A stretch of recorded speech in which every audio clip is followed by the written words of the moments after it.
How are we doing, everyone, and welcome to episode 4 of Talking to Mod. Now, when I first started this podcast, I didn't realise I would hit the countries that it has been hitting.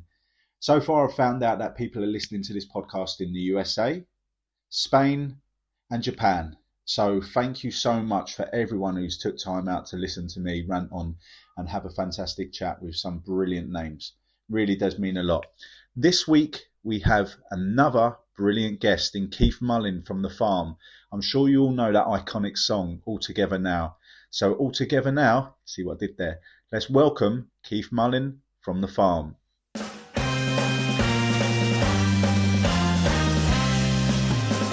Here is the man himself, Keith. Hi, mate, how are you? I'm sound, mate. Yourself? Good, you know. Yeah, I'm all right, man. I'm loving the, is that a Sex Pistols in the background? It certainly is, yeah.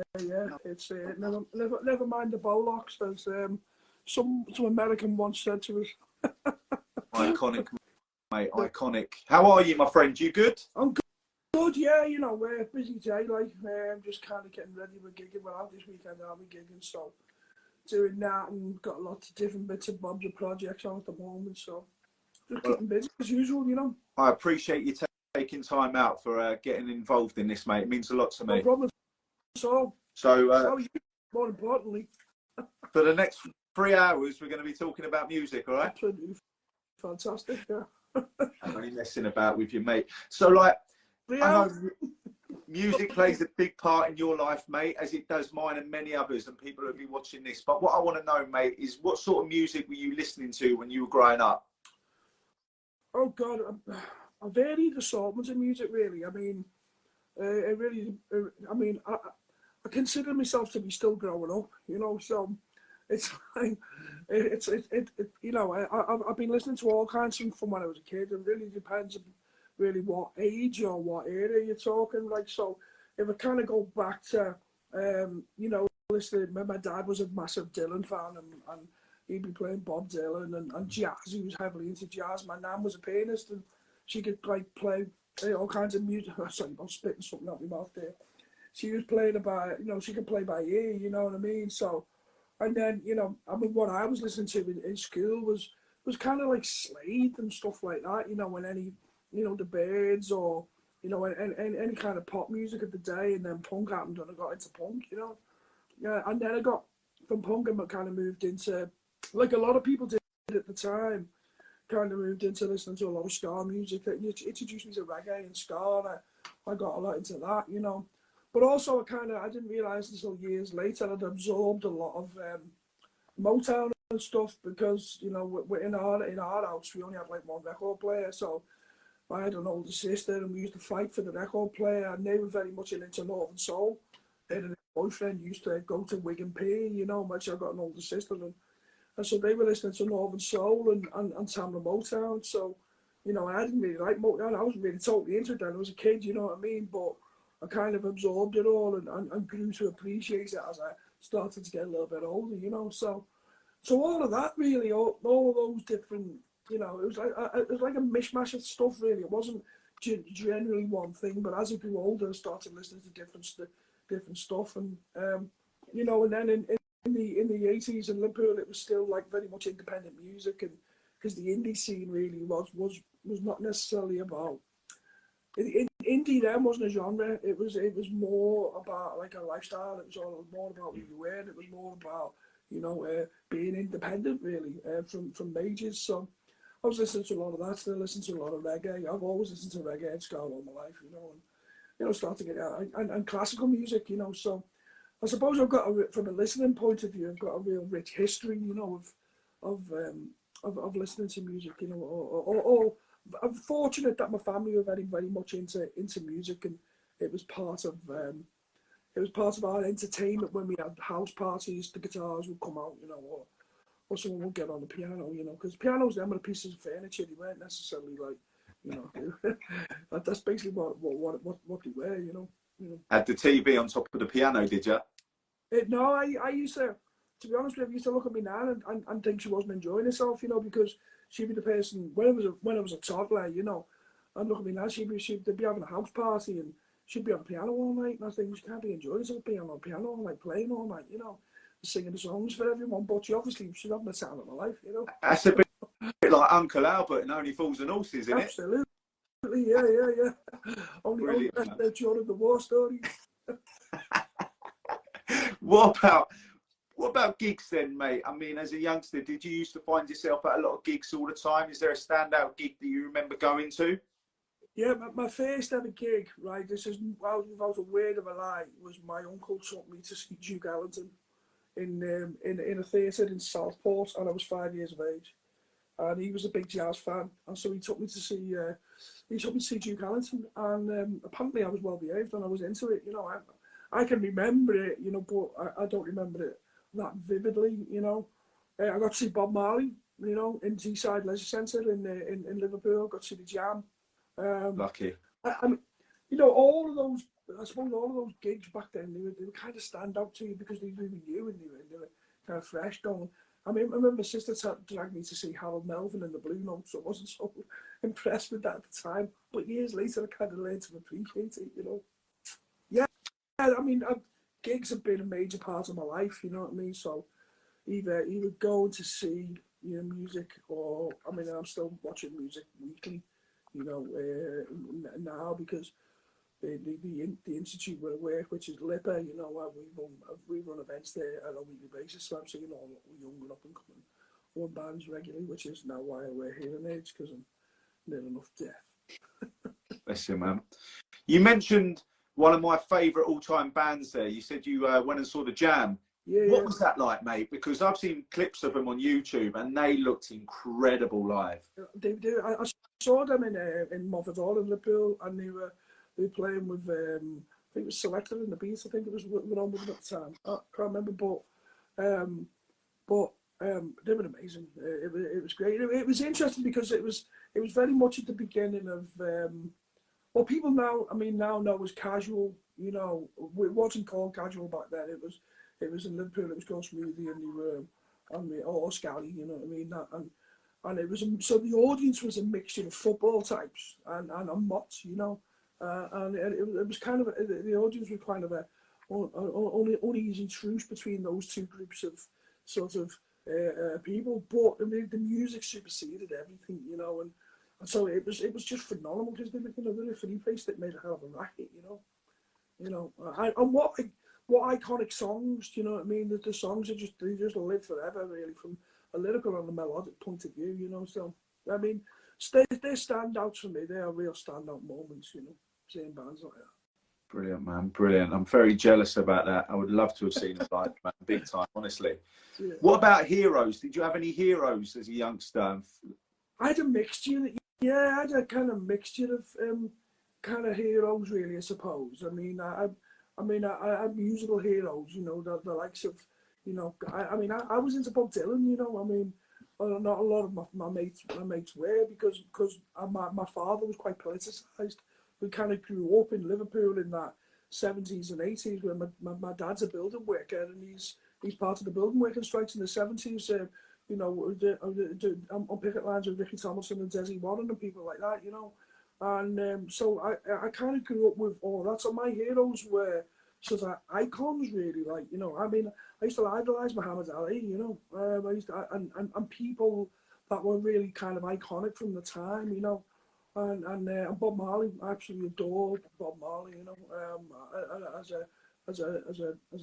a force, really, you know, as a force of nature, you know. He was just an amazing human being. So there was people like that I was really kind of into, you know. And you know, I used to love Elvis Costello as well, you know, because when he came around, he was almost a Buddy Holly kind of, you know, clone in a way, but writing great, you know, catchy songs, you know, that you kind of meant something to you in that, which I don't think, you know, pop music's very, very different now, and lyrically it's very, very different now, you know.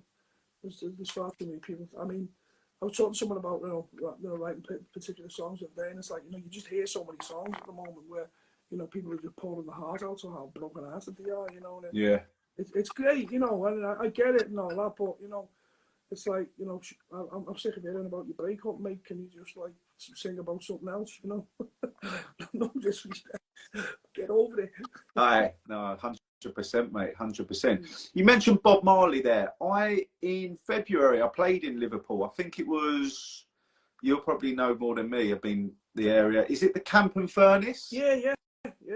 There's a statue, isn't there, of Bob Marley just around the corner? Absolutely, there is, yeah, in the Baltic area, yeah. Brilliant. The Baltic Quarter, it's called, all around that area, yeah. I went, statue there.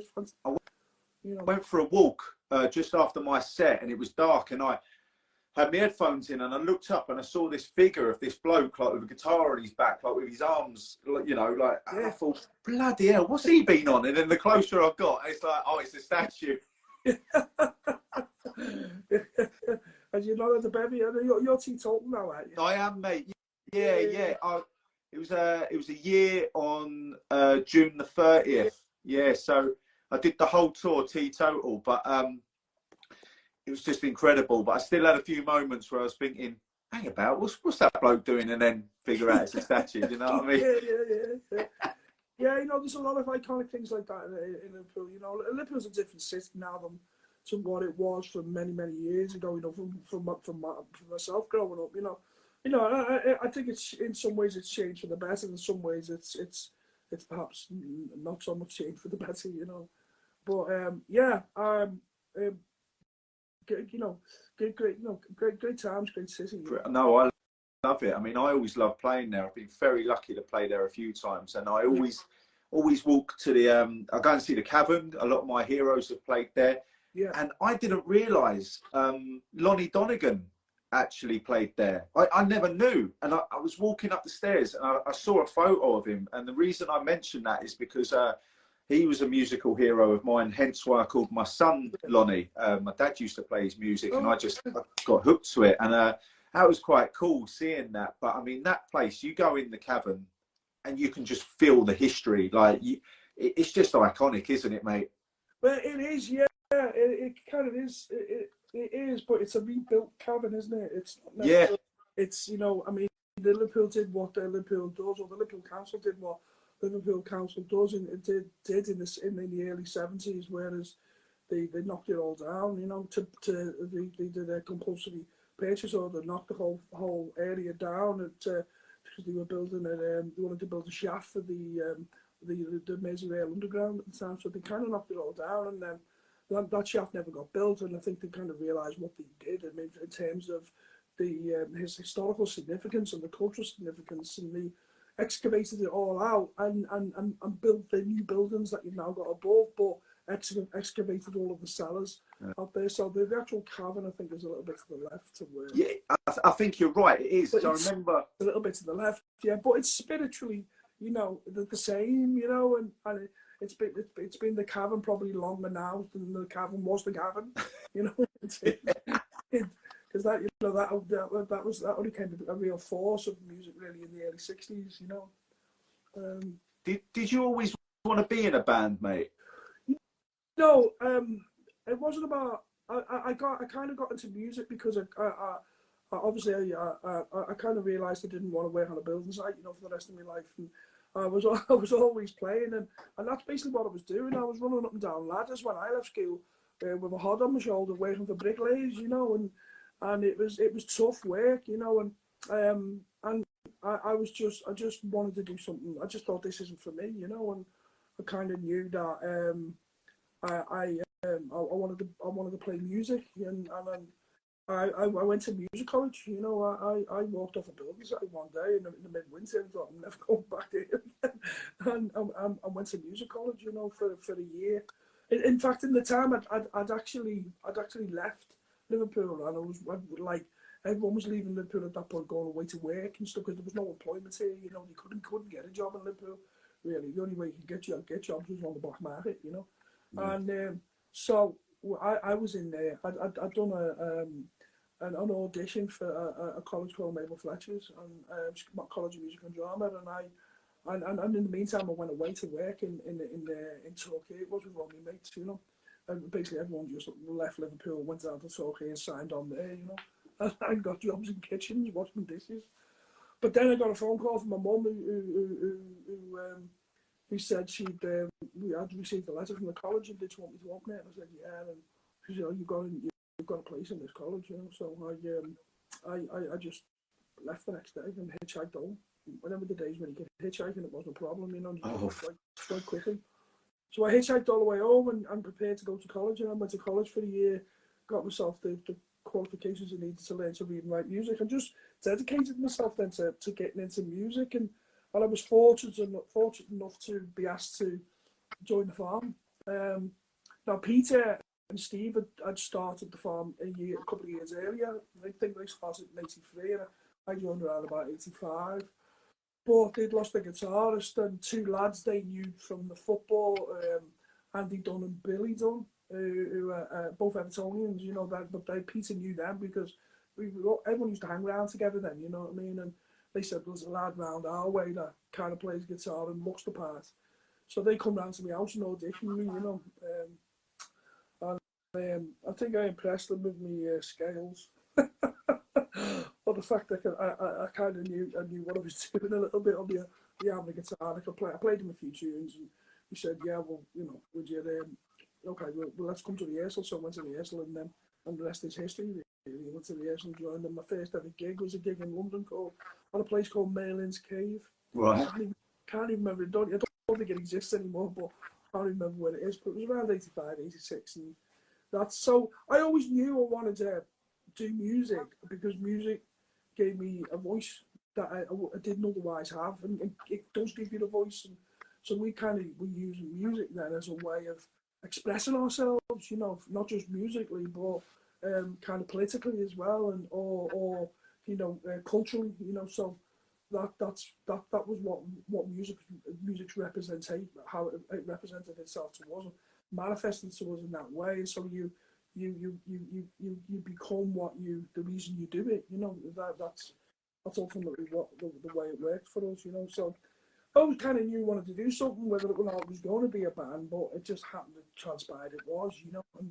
And I, you know, I'm very fortunate, you know. I don't take any of this for granted. I never ever have. I've had a wonderful life in music, you know, because I get up most days and I can do music to some extent or some degree, you know.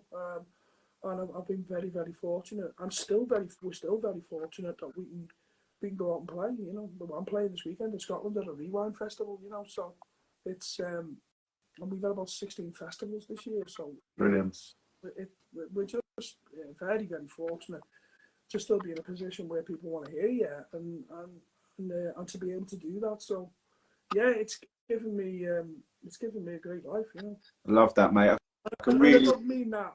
When I say great life, I don't mean that. I don't want anyone listening to think in terms of wealth, in terms of monetary things. No, it's not about that. I just met some amazing people, you know, through music. I've done some amazing things through music. You've been able to be the person that you know, that you. In some respects, you get to be the change you'd like to see in the world. Sometimes when you're making your own decisions within a band, you know, and so that's kind of what it's given, and I don't take anything for granted, and I you know, I absolutely love it, you know. Well, you're good at it, mate, and I love your passion when you speak. It's honestly, I really do like that. I've started again recently to try and learn the guitar. I've had a bit of time on my hands, and the Dean's uncle gave me a guitar. Recently, I've had a couple of good teachers in Steve Craddock and then Anton Newcomb from the Brian Jonestown Massacre, right? So first of all, Steve, I went to Black Barn, Weller's studio, and he said, right, you've got to teach me a card trick. And I said, you've got to teach me at least a couple of chords on the guitar. So I taught him a basic card trick, and then he was teaching me how to play guitar. And at one point, I think the song we were trying was There She Goes by the Lars, right? Yeah, okay. I was kind of getting it. Yeah. But then at one point, then I sort of like, my mind went, I was like, I don't know what to do now. And then I sort of left it for a bit. And more recently on the tour, picked a guitar up, and Anton, great character, what a character, was teaching me. And I don't know, I just feel like I had a bit of a fire in my belly to go, right, I'm getting an acoustic guitar now. I'm going to practice as much as I can. So what I want to know is, mate, for a little beginner or an amateur like me, what advice would you give me? Just basically keep at it and learn songs. Just try and kind of work out some of the, you know, all them songs that you kind of like when you were a kid. You know, just basically start by learning songs and don't kind of rush it. The thing about, you know, guitar's a very physical instrument, you know, and whether you like it or not, your hands can be quite delicate, you know, and it does take quite a bit of dexterity to be able to move around that fretboard with confidence and ease, you know. So what I would say is be patient. It's one of the most important things. And when you practice things, practice them slowly. Don't immediately go to what you think the tempo is. Just try and imagine slowly and count. As long as you can get your count and you can get your feel and how and understand tempo and to slow those changes down so you're changing correctly. It's almost like, I mean, I used to teach guitar as well, you know, so I used to try and get your students to kind of do things slowly and then slowly kind of speed things up, you know, to a point where they're playing in a tempo. But one of the best ways to get into it is you can learn a couple of songs with a couple of chords relatively quickly with guitar and get that gratification, you know, and get that satisfaction from it. It's like, I know these 3 or 4 chords and I can learn 20 songs as a consequence of it, you know. So, and that's the great thing about it, that the getting really good and the dexterity, that takes a little bit longer, and that's when normally people start to give up, you know, because they kind of want that immediacy from it, and you can't necessarily get that with guitar. You've got to put the hours in really, and it, you know, you can get the chord thing quite quickly, get some song things going and all that, and then it's about you know, trying to learn as many, I would say, learn songs and build your kind of dexterity up like that, and play with people, you know, go out and jam with people, go out and play with other people, go and join, like, you know, go and do open mic nights randomly, you know, just turn up and go and go, even just go and check them out, you know, and just jump and, you know, jam along with other people and play with other people. You'll always pick up stuff from other people, you know, and it'll keep you on your toes as well, you know, because you kind of have to, you know, you have to consistently get things right. You know, one of the hardest things as well, you know, to do, you know, bass players do that, have to do this a lot, is repetition, you know, and to keep repetition and to keep the simple, some of the simple stuff that you hear, you think is really, really easy. It's hard, you know, getting that repetition and getting it 100% right every time is hard, you know, and not just takes time, you know, so be patient with it. Appreciate that. Be patient. I remember telling a certain Gallagher brother, if he asked me if I was in a band and played guitar, I said, listen, mate, I'll make a better sound with a guitar when I throw it down the stairs. I bet you in 12 months and you'll be smashing it.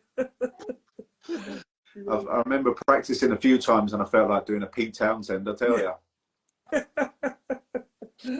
So let's talk, I mean, you mentioned great iconic band, mate, The Farm. I mean, brilliant. But let's talk about when you're gigging. Have you got any standout gigs, like a gig where you've walked off that stage and thought that might be the best one we've ever done? Every gig. Love that. No, I mean, oh Christ, got so many gigs where you come off stage and thought that was you know, that was excellent. And to be fair, it's normally you're feeding off the crowd. You know, you can play it. You can sometimes go on stage and play utter, you know, you play awful, or you can feel you've played awful, and you come off and everyone's going, oh yeah, it was great, it was brilliant, you know. To be on stage is quite difficult, you know, because you're dealing with, you know, you're dealing with a very alien type scenario. Yeah. As a musician, and when you're in a band, you stand in a rehearsal room with your amp behind, you know, next to you, or you're all in some kind of circle and you're playing along. Like, when you get used to it sounding like that, then you go on a stage, like with kind of big side fills or monitors, or you're doing it in a club and there's very little monitors, and you're all facing a completely different way to the way you've actually rehearsed.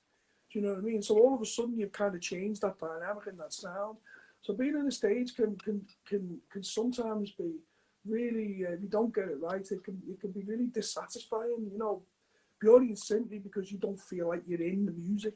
And I like, when I go on stage, I like to feel I'm in the music. I like to be able to hear the things I need to hear in order to be able to play properly, you know. So yes, some gigs can be amazing, and it for me it normally depends upon whether the monitors are the monitors are any good. You know, we've got a great monitor sound, I'm going to have a great gig. If the monitors aren't great, I'm going to struggle, and you go into autopilot, you know, and you know, people watching will probably never be able to tell the difference, you know, unless you're shouting at someone from the stage, turn that up. Do you know what I mean? and they can see you doing that, you know, but they wouldn't necessarily know there was anything wrong. But so yeah, I think you just go into a kind of professional, you know, mode. But we've done some fantastic gigs over the years. I mean, we played Finsbury Park with you before, so once. I think it was like 70,000 people there, and it was just, you know, fantastic. And then we played without the Telegraph. We played in Telegraph really, and with Alan McGee a couple of years ago in 2012. We did an acoustic gig there. So 150 people in a little kind of church that he bought, and it was amazing. That was the best acoustic gig we played. There was people hanging off the rafters in there, and everything. There was only 150 people in the audience, and they went nuts. And it was absolutely brilliant, you know. And it was great because Alan had, you know, he'd look after you, you know. He'd look after you the week, and it was just like he'd sell the tickets for like £2 or £3 just to, you know, get people in there in this little mad church in Wales, you know. And it was just a lovely, lovely vibe, a lovely, lovely atmosphere, you know. So there's all kinds of gigs that'll stick out for you, and they're all stick out for you for different reasons. We played some amazing venues in the States back in the day, you know, in America, you know, and in not many of them I can remember, to be honest with you. But the ones I do remember certainly stick out, you know.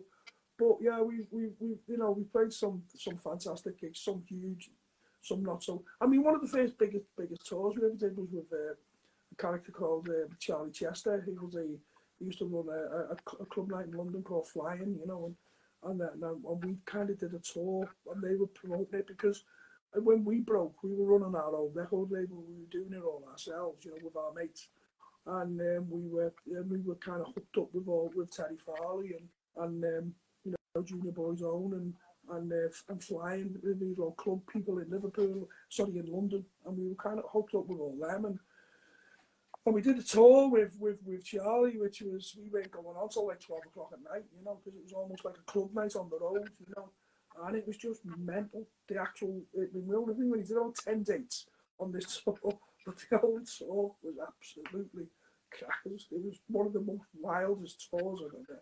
When people talk about rock and roll, that was absolutely just completely and utterly out there. It was at the, you know, I think it was about 1990, and it was 3 years into it. It was like the Acid House third Summer of Love, you know. So it was pretty wild back then, you know, and that whole tour sticks out, you know, for many different weird and wonderful reasons, you know. Brilliant, man.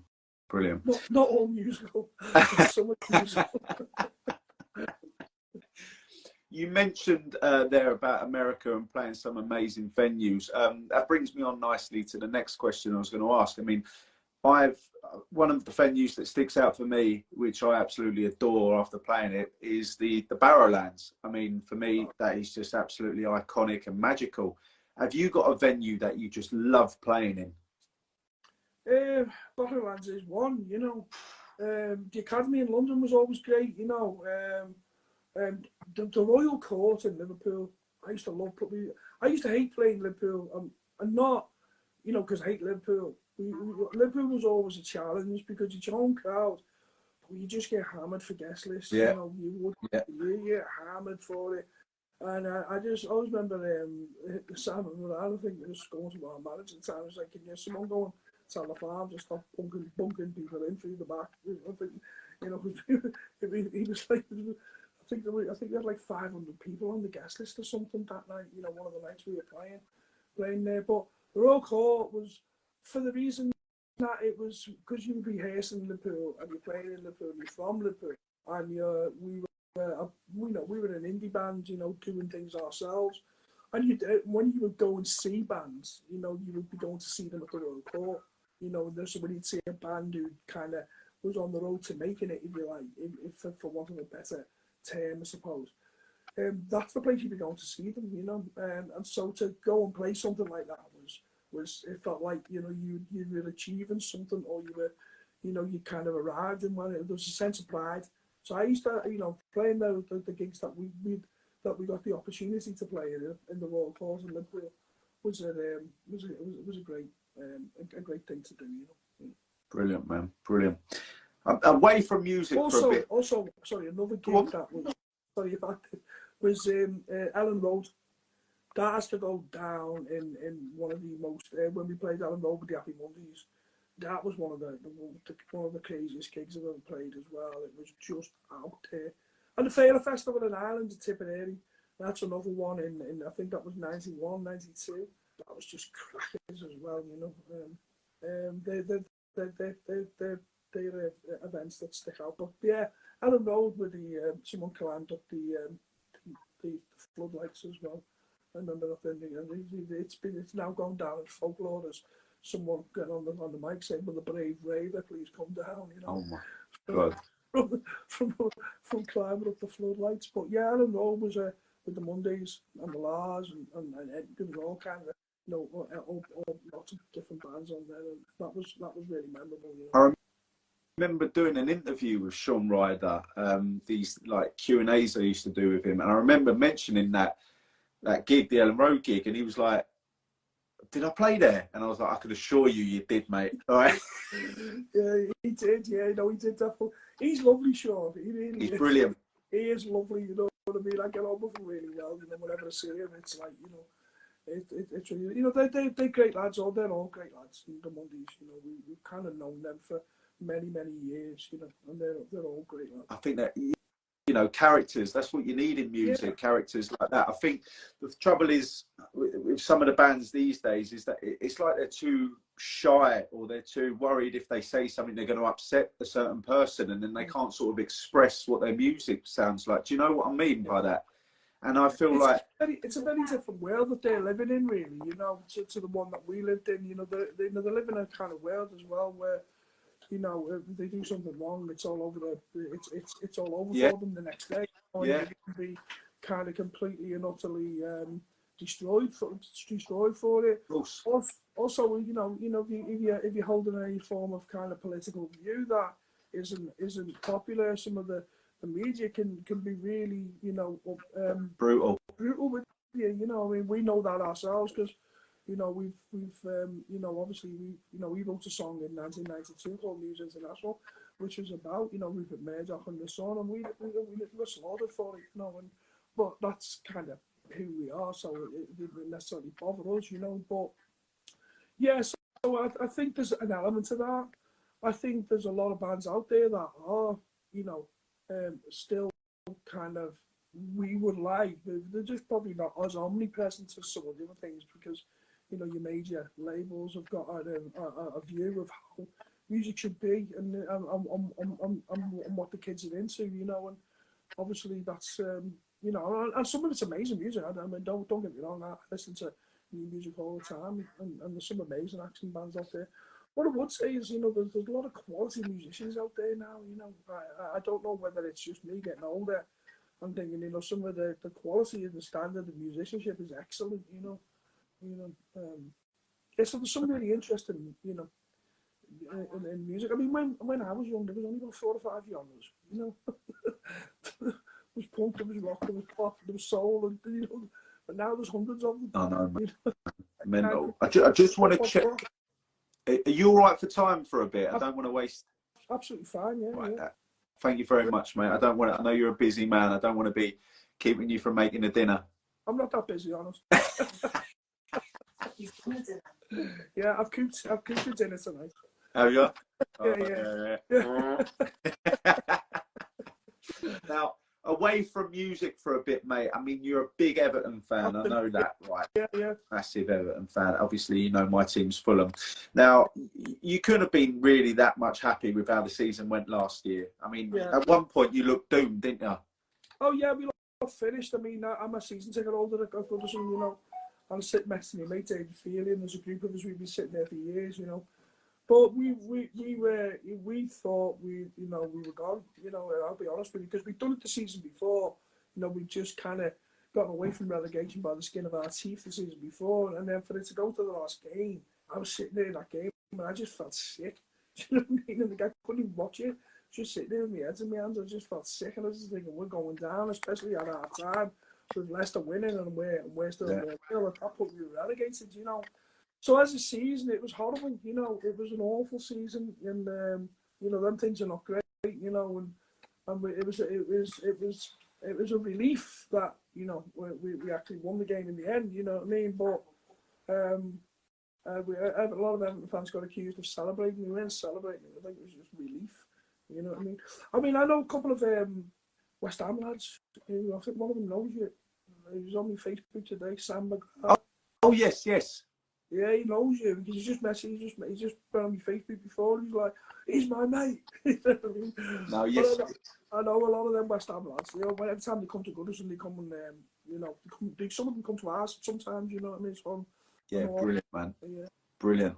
No, yes. I mean, I love going to football and I go still as often as I can, but I feel it's sort of getting more and more away from the fans now, isn't it? I mean, look at what's going on at Fulham at the moment. We've got Saudi Arabia trying to get Mitrovic, and they've also put in, I think, 40 million for Marco Silva. Yeah. I mean, if he's on 2 million at the moment a year, I mean, let's be honest, I'd be happy with that. I think everyone would be, you know. But from a fan's point of view, you always try and go, oh, come on, why would he want to leave for the money? But I think realistically, anyone would. But, I mean, it's only going to go one way, isn't it? Yeah. I mean, for yourself, you know, Fulham's done really well. You've been doing great as a team. Marco's got you playing some fantastic football. Oh, he's a god. Players, you know, and the football he plays is really, really attractive football, you know, and you know, testament to him, you know, and you know, some great players. It's great that you're doing well, but the financial side, you know, football's not the game that I grew up with, and it never will be that game ever again. You know, it's changed very much, and it is very money orientated. It is kind of been commercialized, football in like no other sport, you know, and in a way that it's not necessarily a game for working class people anymore. You know, and there are good things to this and bad things to it. I'm not sitting here moaning about that, saying, you know, I wish it would be always the way, like the good old days and all that. You know, when I grew up, I'm fortunate that I got to see a team that won stuff. You know, I feel for these Evertonians who are about 30 years old and never seen it. You know, and I really feel for them. You know what I mean? I'd like to see us win something, not for me, but for them.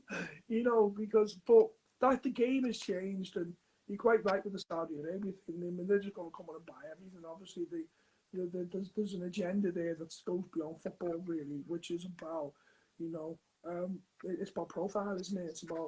It's about them, you know, kind of promoting who they are and what they do and what they are. But I mean, it just seems to be a situation where whoever's got the most money.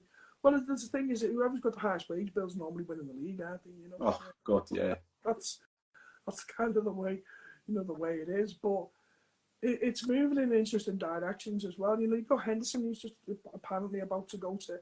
I know. Yeah.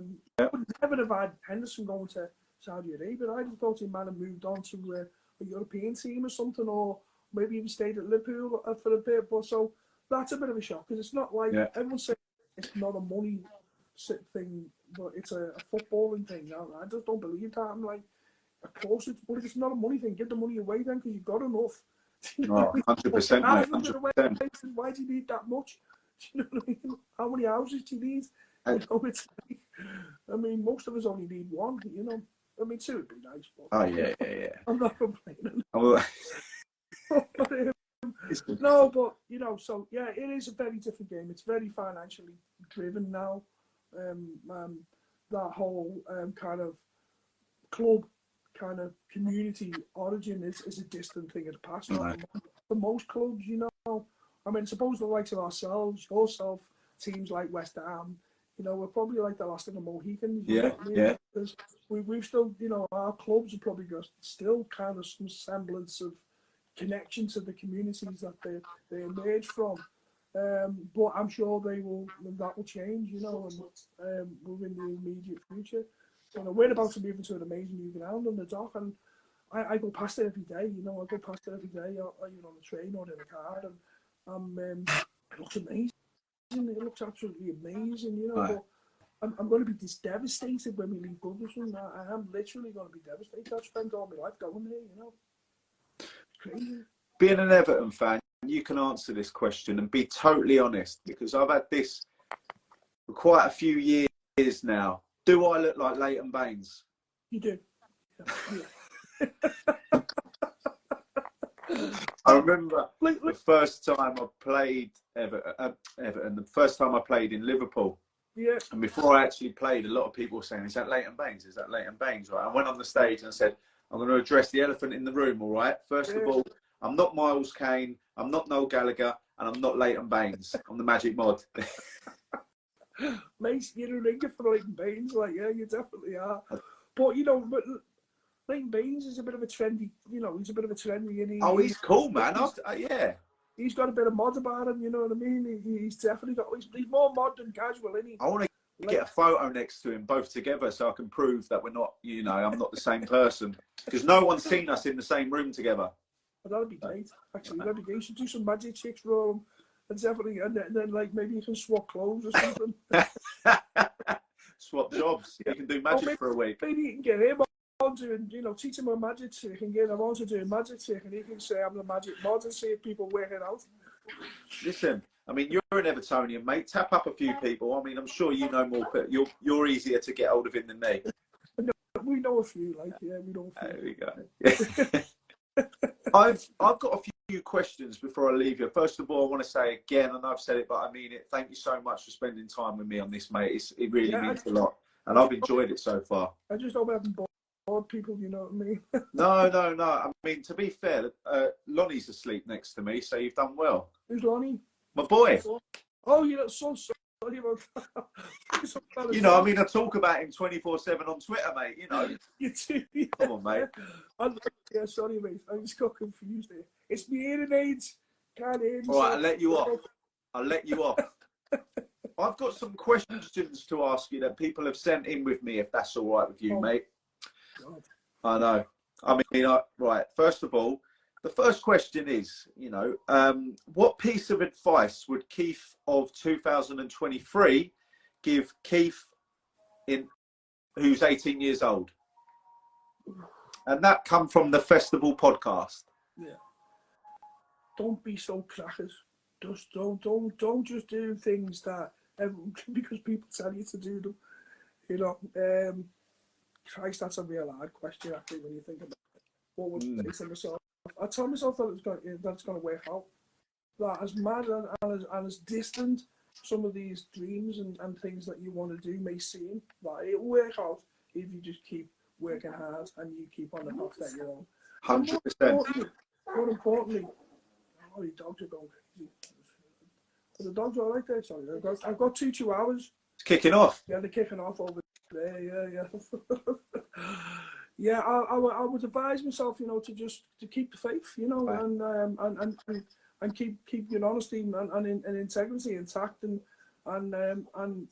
things will work out no matter how hard that some things can get, you know, because as much as it may well seem that, you know, it's just been a wonderful ride, you know, there's been some tough times, you know, when you choose, as you know yourself, being, I suppose, working as an entertainer, you know, and nothing's easy in this game. You have to work for it, and you'll go through moments of doubt. You know, you'll go through moments of thinking maybe I should have been an accountant, you know, or you'll go through the moments where you think maybe I should have, you know, gone and done something else, you know, because this isn't working out. And I've been through them moments, you know, on a few occasions, and I think one of the things I tell myself is you stick with it, it'll work out, and believe in yourself.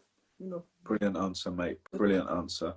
I've got one here from, funny enough, from a band from Belfast called the Jet Black Tulips, and they've asked me. Sorry. I love the name. Class, isn't it? Great lads. Youngsters as well. I think they vary from 16 to about 18. It's great to see youngsters in good music as well. Love all the old stuff. Absolutely. And they've asked me, what is your craziest tour moment? If you can say. I possibly can't. Well, let's leave it as that. Let's leave it. Pardon? No, I can't say that. No. Someone suggesting. Digging you out in the background. Mention this one.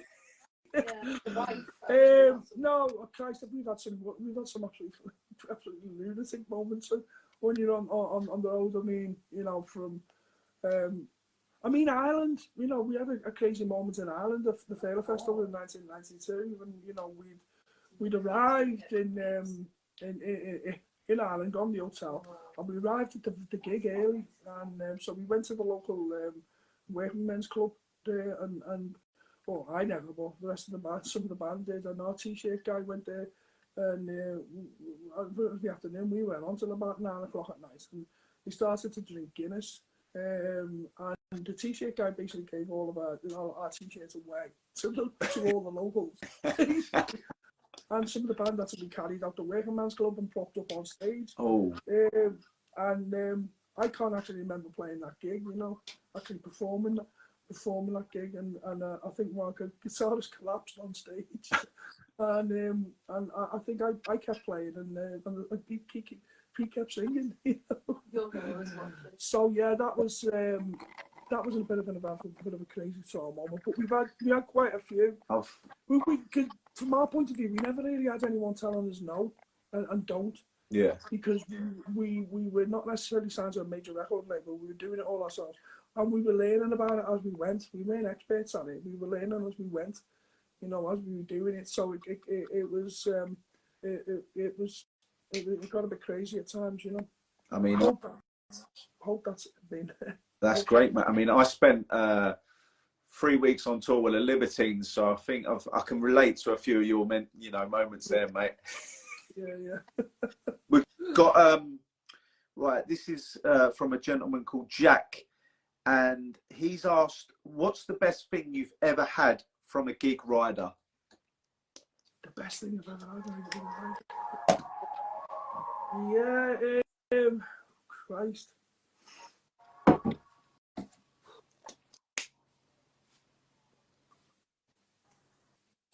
I'd say I can't really remember. I mean, all that's ever on the farms rider is ale. That's the only thing. we don't have really any mad requests. We don't have like, we just want all red M&M. Yeah.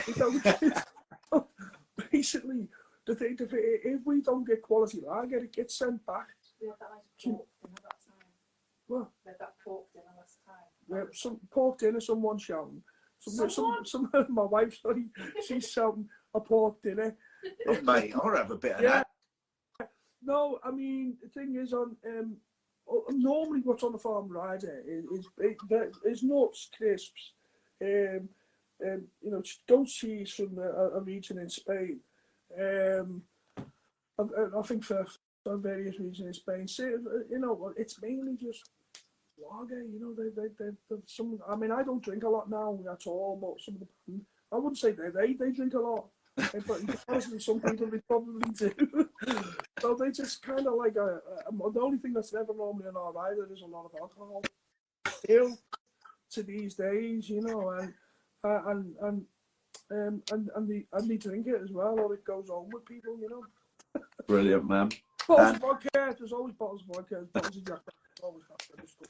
You know? The lot. I mean, there's a few questions here, but as I said, I don't want to keep you here all night, mate. I'm all right, you know. I'm going to ask you this one though.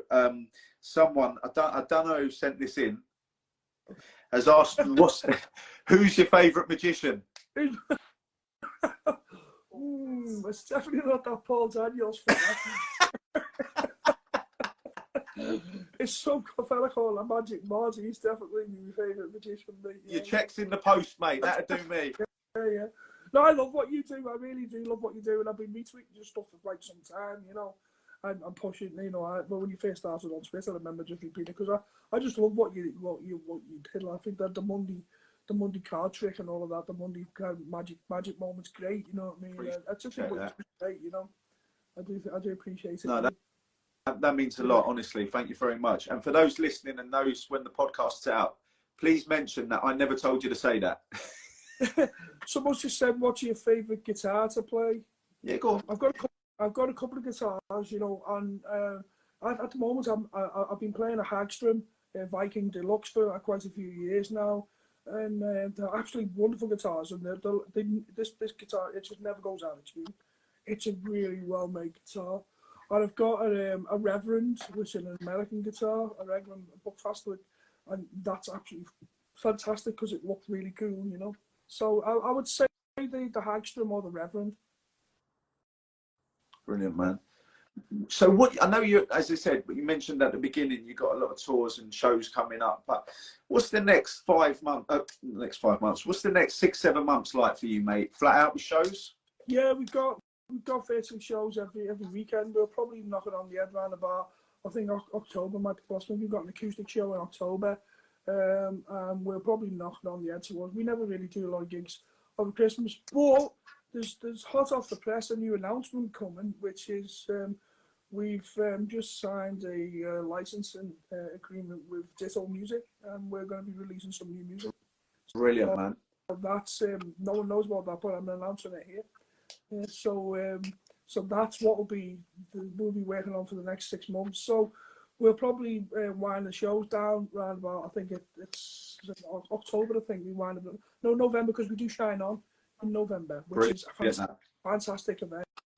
So we'll be doing Shine On. I think that might be the last show of the year, and then we pick them up again. We're already getting, I think we've already got about 3 or 4 shows booked in for next year now already. We've got some stuff with Peter Hook early next year, you know, with Peter Hook and the Light. Yeah. We've got a gig in Newcastle, I think, and we've got some stuff with a gig with Cast, and I've got a couple of gigs already booked in for next year. So yeah, it's kind of like we, you know, getting this new music out, which we did quite some time ago, but we just did a pledge campaign and released it as a CD and never put it online. So we've been writing some new music recently, so we're just going to release a track every 2 months. We're not going to release an album. We're just going to release a track every 2 months for about a year, and at the end call it an album. Brilliant, man. You coming to Belfast anytime soon? You know, I'd love to come to Belfast. We'd absolutely love to. It's about people booking us. If someone booked us out there, we'd come. You know, we love Ireland. You know, we really do. You know, so we love Belfast. We had some wonderful nights there. You know, we played there with the House Martins as well in the 80s as well, because we did the tour with the House Martins. That was a really interesting tour. You know, leave it to me, mate. Great people. You know, I'll get you over here. I'll sort you out. All right. Yeah. But again, mate, thank you. I mean, the 4th episode, this one, and I've had some great names are coming on it, and I appreciate you being on it, mate. And I've really enjoyed this chat, and I hope you have too. Oh, cheers, man. And listen, next time you're in Liverpool, let me know, you know, and let me know you're over and you're playing here. Let me know. I'm near Liverpool soon. Or I'll drop you a message. Where my geography and that is terrible. Someone said to me, "Oh, are you playing Manchester?" This was a few years ago. I remember someone saying, "You're in Manchester soon," or something like that. I went, "Yeah, I think so, mate." I sent them this poster, mate. I was like in Wales or something. You know what I mean? So, but I will. Well, just let me know when you're here, and I'll look up with you and I'll have a coffee. Top man, I appreciate that. Listen, you have a lovely evening. Cheers, man. Thanks a lot. Look after yourself. Thank you very much for your time. Take care. Cheers. Bye, mate. Bye-bye. All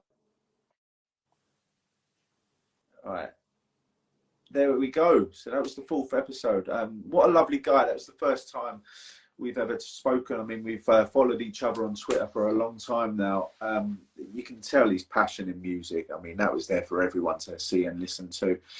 And I really enjoyed that. I hope you all did too. So listen, from me, it's good night and God bless. And I'll see you next week on episode 5. Won't be long before we're hitting double figures. Look after yourself. Keep it magic. A man of illusion, a magic god, the wonder mud.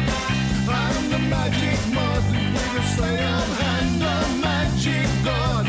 See my hands like grains in the sand. Everything's work, I sell the man.